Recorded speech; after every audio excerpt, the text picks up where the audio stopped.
एक मित्र लिखते हैं, पिछली बार का सूत्र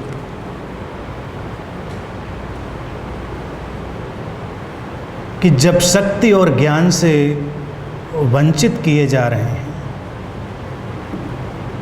तो उसके अंतिम क्षण में एक छलांग लेकर अतिक्रमण, ट्रांसेंडेंस, जब आपने समझाया तो ये बहुत ही सुंदर और सरल लगा, लेकिन थोड़ा प्रयोग करने पर यह स्थिति बड़ी घबराने वाली लगी। कृपया मार्गदर्शन करें। पिछली बार का सूत्र था कि जब तुम्हारे अंदर से शक्ति और ज्ञान समाप्त हो रहा हो या उससे तुम वंचित किए जा रहे हो, ड्रेन आउट हो रहे हो, उसके अंतिम क्षण में तुम एक छलांग लो, एक जंप, एक करेजियस जंप, और फिर ट्रांसेंडेंस, अतिक्रमण, रूपांतरण, ट्रांसफॉर्मेशन। बात बड़ी सरल सी है और मैंने पिछली बार भी कहा था कि विज्ञान भैरव तंत्र की ये विधि बहुत ही क्रांतिकारी विधि है। आम तौर से प्रत्येक व्यक्ति की जो दौड़ है वो ज्ञान की और शक्ति की।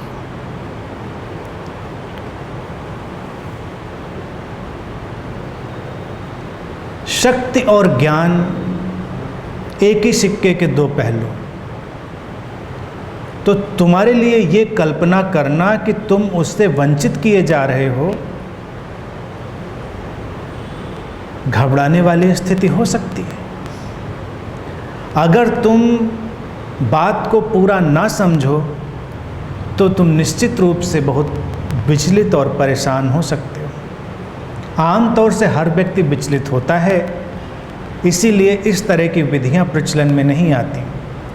ज़्यादातर विधियां या संसार में जो भी चल रहा है, कैसे ज़्यादा शक्ति अर्जित करें, कैसे ज़्यादा सुंदर हो जाएं, कैसे ज़्यादा ज्ञानी हो जाएं, सब कुछ ज़्यादा ही कैसे हो जाएं।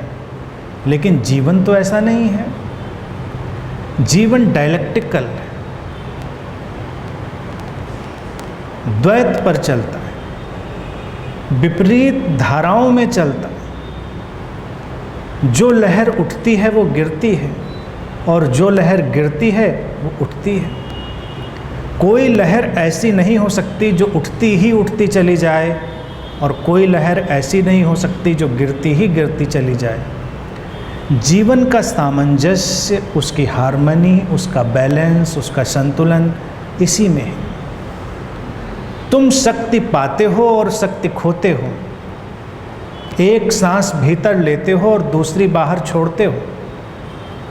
कितना सरल सा है जीवन, कितना सरल सा है। सांस अंदर ली और संतुलन के साथ बाहर छोड़ दी, हिसाब बराबर। लेकिन तुमको थोड़ा लालच पकड़ जाए तो तुमको लगेगा छोड़ना क्यों, इतनी कीमती सांस है, गिनती की मिलती हैं, ख़त्म हो जाती हैं, तो छोड़ें ही क्यों इसको। तुम ना छोड़ो तो कितनी देर रहोगे।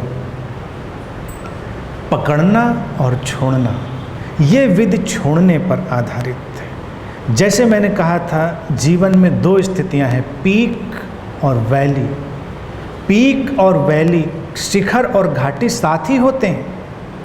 जितना ऊंचा शिखर हो, जितनी ऊंची पीक हो, उसके समानांतर, उसके साथ में उतनी ही गहरी घाटी, उतनी ही गहरी वैली होगी।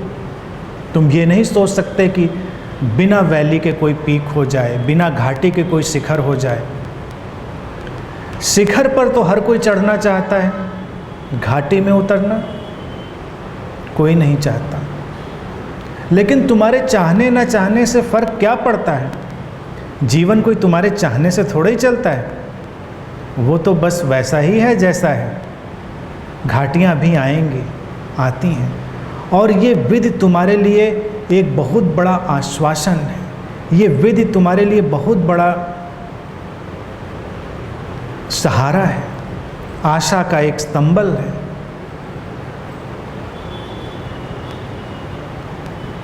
तुम सोचते हो कि जब शक्ति नहीं होगी, ज्ञान नहीं होगा, तब क्या होगा। हर व्यक्ति घबराया हुआ है, लेकिन विधि कहती है कि वहाँ भी संभावना है अतिक्रमण की, ट्रांसफॉर्मेशन की। अगर तुम्हें लग रहा है कि शक्ति जा रही है और ज्ञान भी जा रहा है, तो जाने दो, कॉन्शियसली लेट इट गो, और ज़्यादा और ज़्यादा। और जब लगे कि पूरी तरह से वो जा रहा है, तो अपने अंदर से एक जंप लो, एक कॉन्शियस, और फिर उसके साथ तुम देखोगे कुछ नया घट गया। तुम अब वो व्यक्ति नहीं रहे, तुम्हारे अंदर कुछ नया घट गया। हर व्यक्ति के जीवन की पीड़ा है कि वो लेट गो को नहीं जानता, छोड़ना नहीं जानता। ये विधि कंप्लीट लेट गो की है। ये लेट गो की बात नहीं कर रही है, ये कैसे छोड़ें इसकी बात नहीं कर रही है विधि, लेकिन वो कह रही है इंटायरली, एब्सोल्यूटली, ये लेट गो का फिनोमेना। तुम्हारे जीवन में एक व्यक्ति आता है, तुम प्रसन्न होते हो, स्वाभाविक, प्रसन्न होने में कोई बुराई नहीं। फिर वो व्यक्ति तुम्हारे जीवन से जाता है, देर सबेर, आज नहीं तो कल। जो आता है वो जाता है। क्या तुम इसको मानना नहीं चाहोगे कि जो आता है वो आ ही जाता है, और जो जाता है वो चला ही जाता है। जो जाता है वो आता है, और जो आता है वो जाता है। जिंदगी ऐसी है, जस्ट लाइक योर ब्रीदिंग। इसीलिए विपश्यना का आज जो हमने प्रयोग किया, तो जब विपश्यना की विधि इंट्रोड्यूस हुई, और विपश्यना विज्ञान भैरव तंत्र से निकली हुई विधि है, तो लोग विपश्यना के बारे में इतना ही समझते हैं, सांसों को ऑब्जर्व करना, लेकिन वो तुम्हारे पूरे लाइफ प्रोसेस को ऑब्जर्व करना है। जिंदगी ऐसी है, अंदर जाना और बाहर जाना। अंदर जाती हुई सांस जितनी महत्वपूर्ण है, उतनी ही बाहर जाती हुई, छूटती हुई। तो जब कुछ तुम्हारे हाथ से जा रहा हो, वो व्यक्ति हो, विचार हो, परिस्थिति हो, शक्ति हो, ज्ञान हो, तो उसको जाने दें और उसके जाने को पूरा का पूरा महसूस करें, और एक क्षण उससे अलग खड़े हो जाएं। तुम उससे अपना आइडेंटिफिकेशन करते हो, तादाद में बिठा लेते हो, इसलिए तुम्हें पीड़ा होती है। कभी इस पर प्रयोग करके देखना। जीवन में हर चीज़ साइक्लिकल, साइकिल। इसी विजडम के लिए शब्द उपयोग करते हैं ताओ। ताओ ने ही प्रतीक चुना था यिन और यांग का, जिसे तुम इस बुद्धा फील्ड में बीच में देख रहे हो, एक काले और सफ़ेद साइकिल को घूमता हुआ, दिन और रात को, जीवन और मृत्यु को। डायनेमिक यिन यांग जो ताओ ने खोजा, वो डायनेमिक सिंबल है। It is not static, movement में है। कब काला ख़त्म होता है, सफ़ेद आ जाता है, कब सफ़ेद ख़त्म होता है, काला आ जाता है, तुम नहीं जान सकते। लेकिन तुम्हारे जानने की उतनी ज़रूरत भी नहीं है। वो ऐसे ही गति होगी, और हर चीज़ की गति है। तुम्हारे संबंधों की गति है, साइक्लिकल मूवमेंट है। इसीलिए संबंध भी बनते और विसर्जित होते। तुमको लगता है कि संबंध जीवन भर निभ गए, तो कभी न कभी तो इंसान ही विसर्जित हो जाता है, उसके साथ ही विसर्जित हो जाते हैं। कभी इंसान नहीं विसर्जित होता, संबंध पहले विसर्जित हो जाते हैं। हर चीज़ यहाँ एक्सपायरी डेट के साथ आती है, इसको स्वीकार कर ले।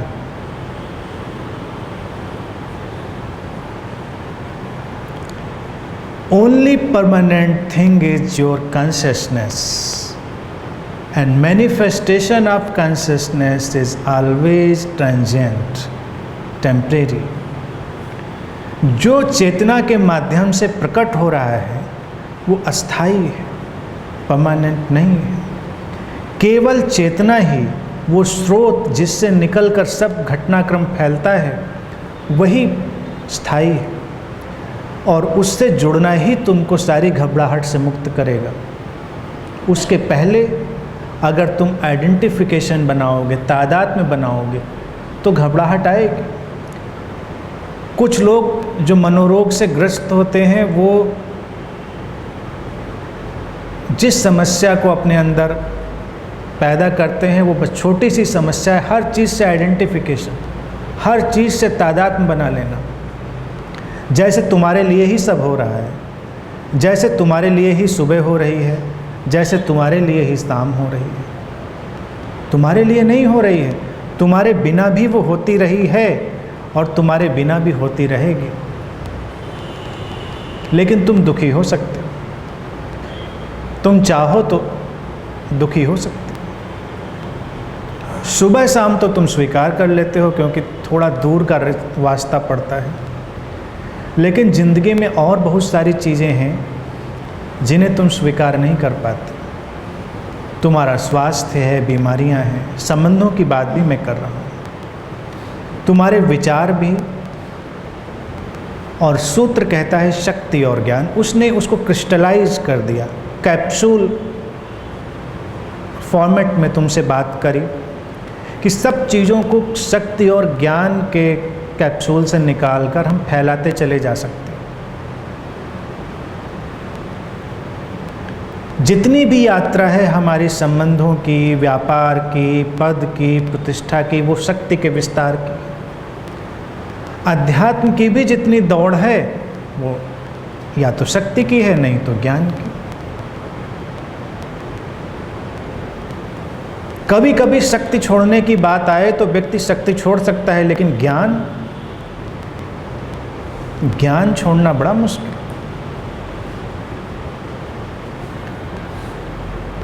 एल्विन टॉफलर एक ऑथर हुए थे, उन्होंने एक पुस्तक लिखी थी, उसमें उन्होंने शक्ति की यात्रा का वर्णन किया, जर्नी ऑफ पावर।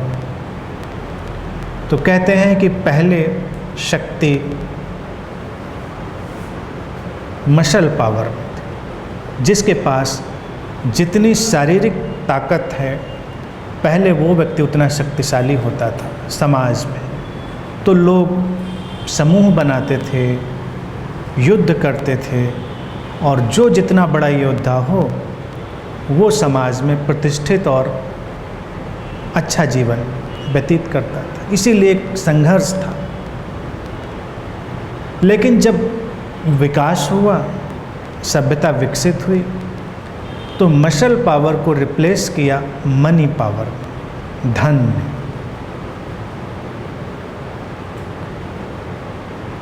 अब जिसके पास धन ज़्यादा था वो शारीरिक बल को खरीद सकता, शारीरिक बल को हायर कर सकता था, उसके हिसाब से वो अपना काम चला सकता है।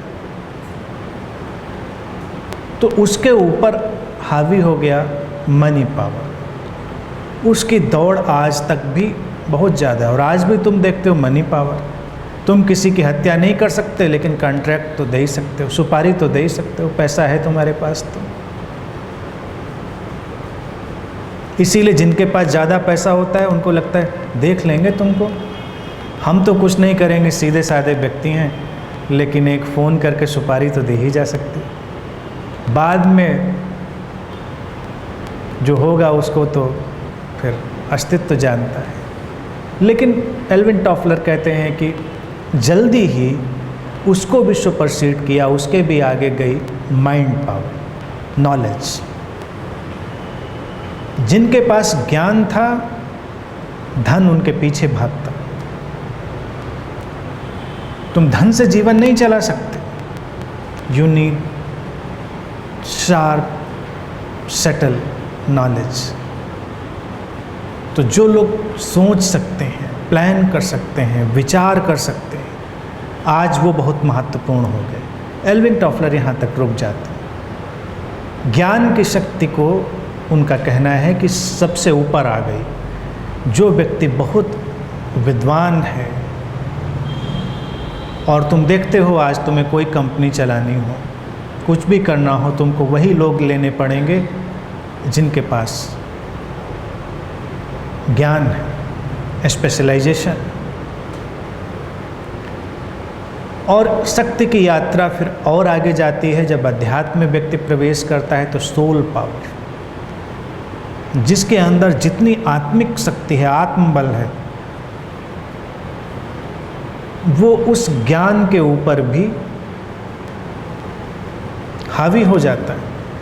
इसीलिए एक वक्त था जब सोल पावर के लोग सबसे ऊपर थे, और धीरे धीरे अब हम फिर उस मुकाम पर पहुंच रहे हैं जहां पर सोल पावर से हमारा खिंचाव और आकर्षण बन रहा है। यानी कि जिस व्यक्ति के अंदर इंटीग्रिटी है, प्रेजेंस है, जिस व्यक्ति के अंदर एक आत्मिक तल की ताकत है, तो ज्ञान उसके आगे नतमस्तक हो जाता है। आध्यात्मिक लोगों की वही ताकत। लेकिन सूत्र कहता है किसी भी शक्ति की जरूरत नहीं है, क्योंकि जो शक्ति शिखर की तरह से ऊपर जाएगी वो एक दिन घाटी की तरह से खोएगी भी।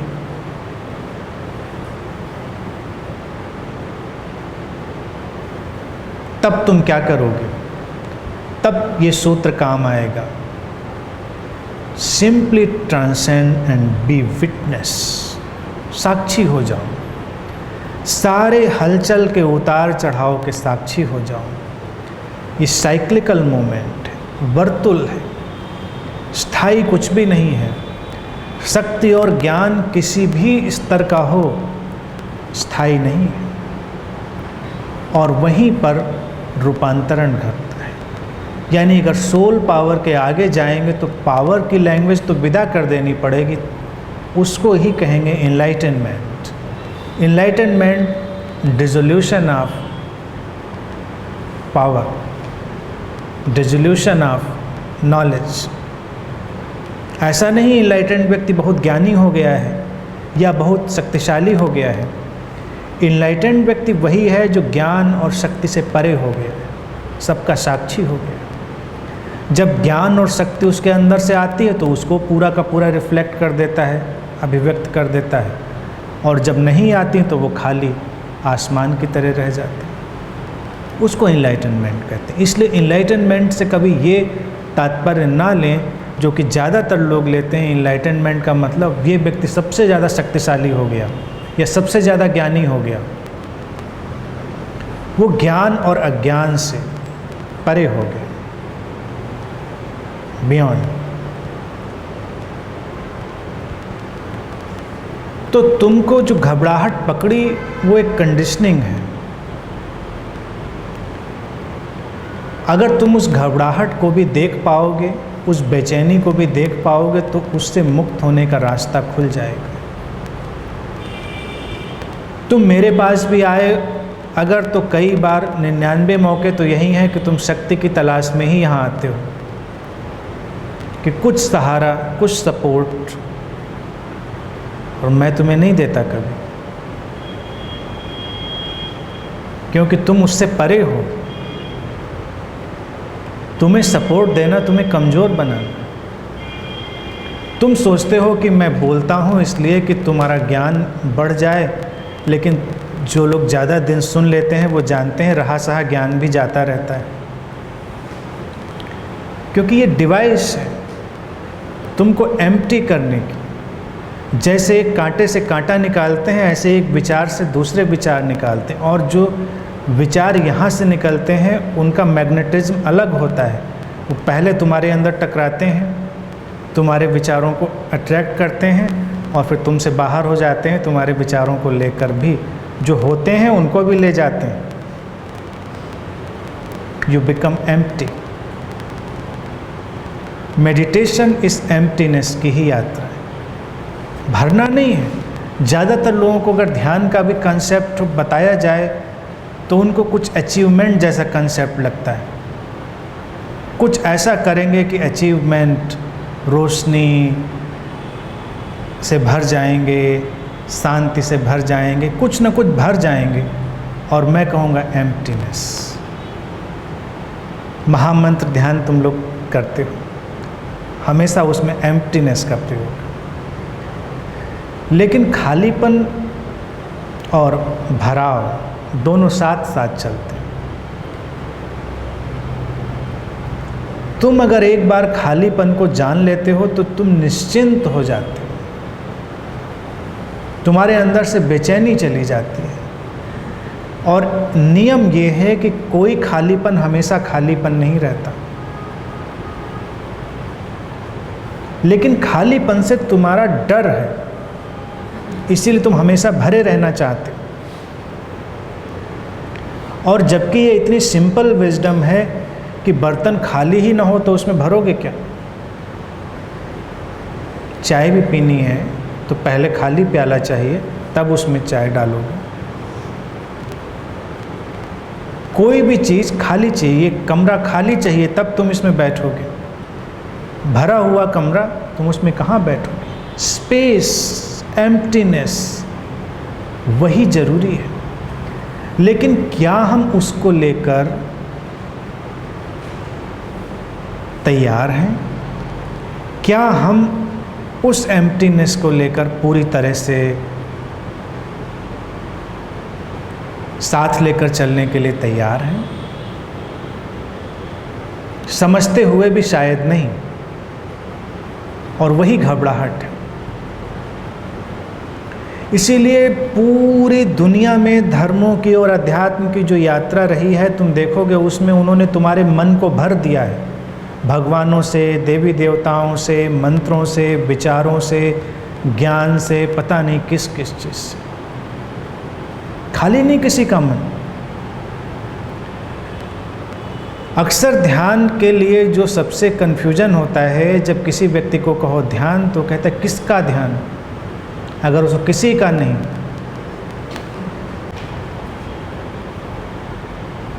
किसी का नहीं, खालीपन का, एम्प्टीनेस का। और खालीपन ही भरा जाता है। तो जीवन की यात्रा है कि तुम पूरी तरह खाली हो। शक्ति और ज्ञान से वंचित किए जाने का अर्थ है जीवन के हर साइकिल में जब लहर नीचे जा रही हो, तुम छलांग लेकर उससे बाहर हो जाओ।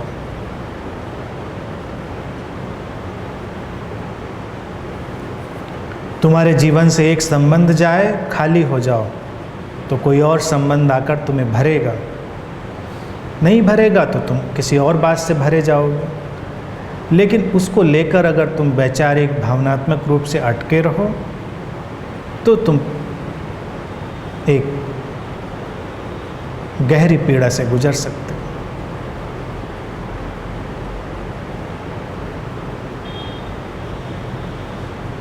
तो इसलिए घबराने की ज़रूरत नहीं है, समझदारी की ज़रूरत है। इस विधि को समझो और फिर उस पर काम करो।